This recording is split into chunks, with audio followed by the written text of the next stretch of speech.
very good morning and a very warm welcome to all delegates who traveled from far.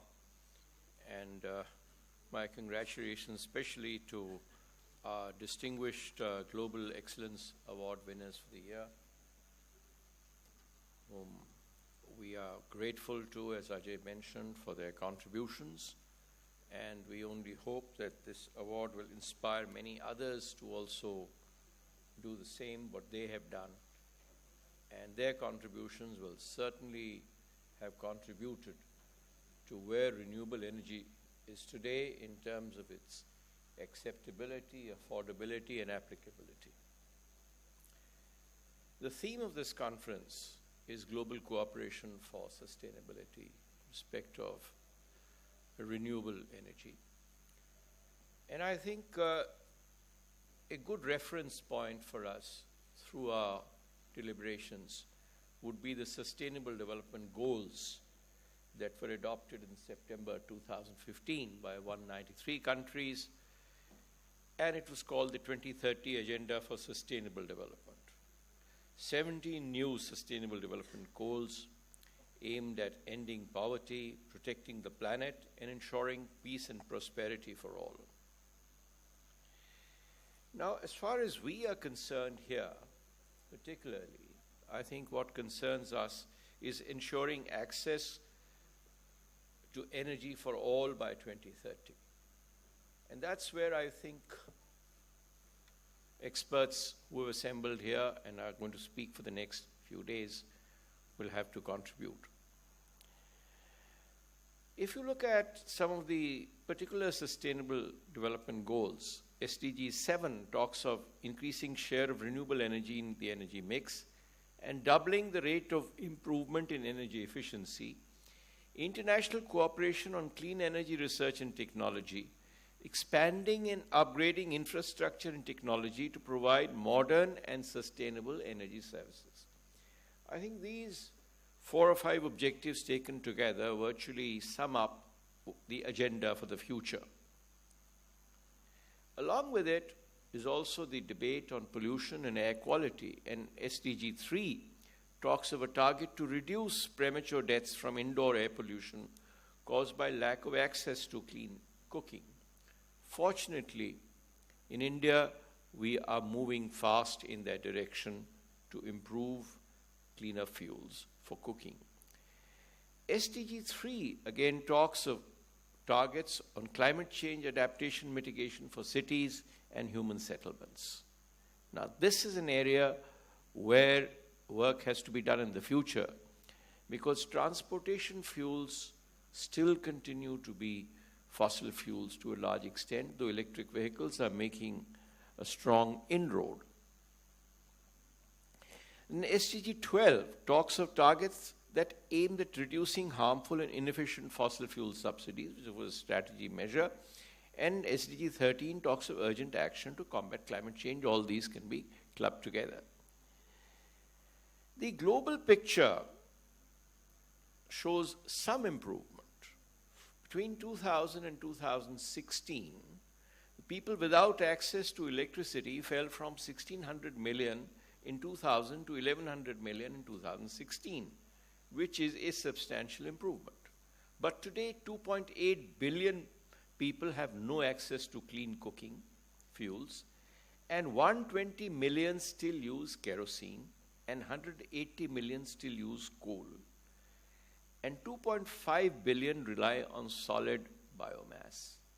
Now, this is a change that we have to bring about, because it's not people like you and me changing the way we live, the way we think, unless that percolates to the poorest of the poor and a majority of those who do not hog the limelight or do not have a chance to live a better life.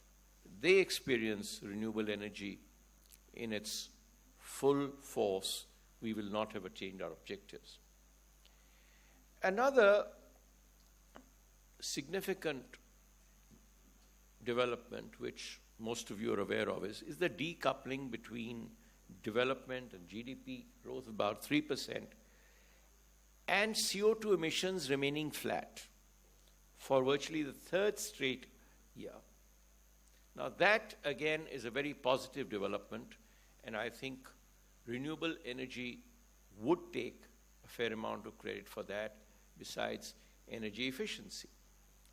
Now, air pollution is an area, as I had pointed out, where 6 million people die prematurely from impacts of air pollution, 3 million people from outdoor pollution, and 2.8 million from indoor pollution.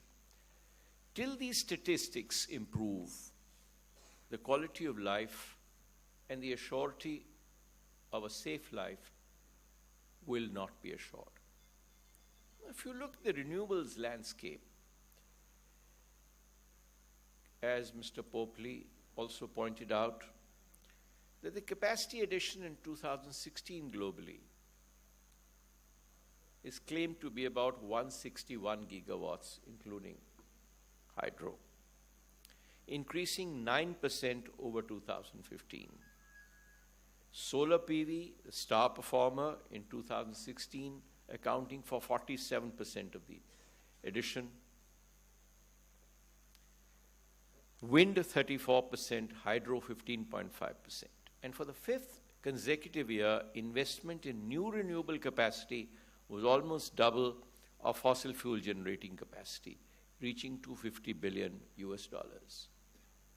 The interesting paradox is that while the price of capacity addition for renewables is coming down, the price of capacity addition for fossil fuel generated sources of energy and electricity are on the rise. Now that, as far as renewables are concerned, is extremely good and happy news. Now, an added implication of that is, are we factoring all costs that go into renewables? This time will tell, probably a little audit in the future. But I should say, common sense says that yes, we're on the right path, and renewables have got the upper hand, if not gaining it in the very near future. Now, costs for solar PV and wind are falling rapidly, which Mr. Popley mentioned. And across Argentina, India, Jordan, UAE, bids for solar PV have come down to about 3 cents a unit, US 3 cents, which is, I think, very good news. Wind prices are also falling rapidly, but not in the same proportion, because probably that technology has stabilized. Offshore wind in Northern Europe, again, is reportedly heading towards coal power cost and may be cheaper by 2025, though that's a bit of a long shot yet. Emission stability, as I already mentioned, attributed probably to the renewable capacity addition, improvements in energy efficiency, and decline in coal consumption. Another debate that is raging and being watched is that, are fossil and nuclear needed for base load? I think the jury on the matter is still out, though some countries claim, particularly for Denmark and Germany, in 2016, they've attained peaks of 140% and 86% from renewable sources. But I think the jury is still out on the subject. Then awareness, acceptance, and commitment to renewables is growing. That, I think, is a major, major gain for the sector. Because earlier we were talking only of awareness, then acceptance, and now there is commitment. Urban bodies, thousands of them across the world, have committed themselves to promoting renewables. And that is what I think the message means, that go down to the village level, to the town level. There's a paradigm shift now in shift to renewables among developing countries. Earlier we were only talking the developed world, showing that yes, this is possible. But I think the key lies in affordability and durability, and ultimately, I think, employability. because these are three keys which will drive a particular technology and its universal acceptance. Because if this technology is not affordable, it will not be accepted, no matter how harmful it is, or beneficial it is. If it doesn't create more employment, it will lead to loss of jobs and loss of resistance. Then mini grids and microgrids have been touted as a solution for many remote areas or areas where particularly traditional transmission, in the nature of electric power, are not finding right of way. And that is where I think renewables will stand to gain. Nobody is going to allow transmission towers to run through cities and villages in the manner in which they did 10 or 15 or 20 years ago. The landscape is changing. The next point I wish to talk about is that enabling technologies are making progress, but not enough yet. The information communication technology has contributed significantly. Storage systems have shown very good promise in the last year or two.